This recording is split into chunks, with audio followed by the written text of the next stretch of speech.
C'est une conséquence de la crise sanitaire dont on parle peu, l'impact pour les apprentis. Contrairement au premier confinement, les centres de formation sont bien restés ouverts cette fois, bonne nouvelle, sauf que les apprentis ne peuvent pas s'exercer en entreprise, Aurélien Fleureau. Ce mois de novembre, c'est celui des cours pour Janea, apprentie chez Ferrandi Paris en BTS Management, Hôtellerie, Restauration.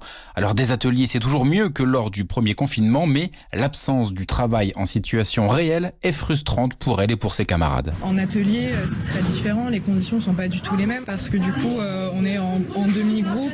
Quand on est en restauration, c'est des services, c'est le chaud, c'est l'adrénaline. Donc en fait, c'est des conditions qui sont propres à la cuisine et qui sont vraiment le reflet en fait de notre métier. Alors qu'à l'école, on voit vraiment des choses techniques. En décembre, elle craint de ne pas pouvoir retourner au restaurant et donc de retrouver l'activité partielle.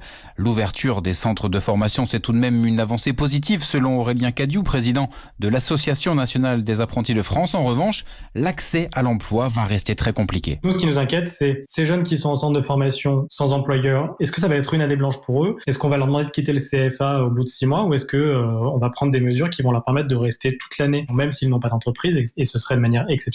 Autre sujet d'inquiétude, le nombre croissant de jeunes qui veulent devenir apprentis mais ne peuvent même pas entrer dans un centre de formation faute de pouvoir trouver une entreprise. Aurélien Fleureau.